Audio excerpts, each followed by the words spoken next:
Greetings, my constitutionally curious viewers. Felix here, your feline fact-finder, ready to claw through the chaos surrounding mass deportations, emergency declarations, and the curious sidelining of some fundamental legal protections. Let's unravel this yarn before it ties us all in knots.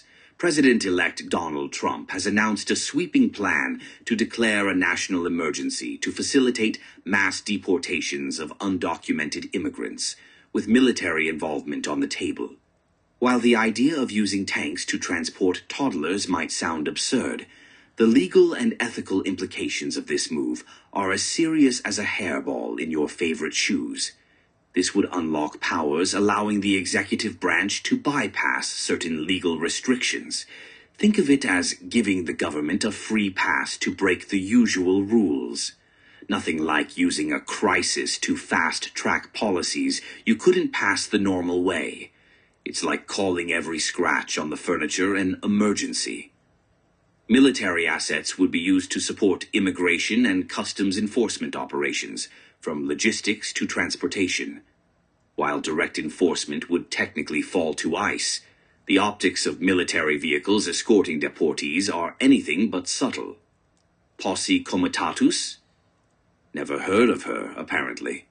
Habeas corpus, the centuries-old principle that protects against unlawful detention. It literally means, you shall have the body, which is a fancy way of saying the government must justify why it's holding someone. But in this brave new world of emergency declarations, habeas corpus could end up as useful as a soggy scratching post. Legal loopholes. Declaring a national emergency could lead to the suspension of habeas corpus in certain situations, paving the way for expedited detentions without due process. If they can skip habeas corpus, what's next? Skipping breakfast? Oh, wait, they're already doing that at the detention centers. The Posse Comitatus Act restricts the use of federal military forces in domestic law enforcement. Using the military in mass deportations blurs the line between logistics support and outright enforcement. The military is supposed to protect the country, not act as an Uber for ICE. Beyond the legal gymnastics lies the reality of lives uprooted, families torn apart with children separated from parents, workers detained despite years of contributing to local economies, refugees and asylum seekers denied due process, sent back to countries where their lives are at risk. And let's not forget the strain on already overwhelmed immigration courts and detention centers. It's a logistical nightmare with human lives caught in the crossfire. Imagine deporting your neighbor who's been paying taxes for decades, while the guy who hasn't mowed his lawn in 3 years stays put. Makes sense, right?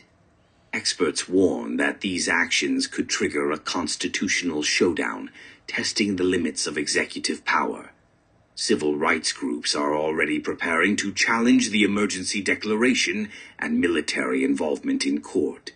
If this flies, what's stopping future leaders from declaring emergencies for everything from social media bans to canceling elections?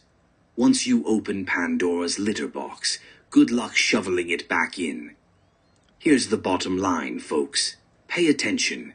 Emergency declarations may sound like bureaucratic jargon, but they can lead to sweeping changes that affect everyone. Stay informed. Protect due process. Habeas corpus is a cornerstone of democracy. Don't let it disappear under the guise of efficiency. Question. Authority. Mass deportations are a complex issue. Oversimplified solutions often create more problems than they solve. That's it for today's edition of Felix's Facts. Until next time, stay curious, stay skeptical, and remember, if it smells like authoritarianism, it's definitely not tuna.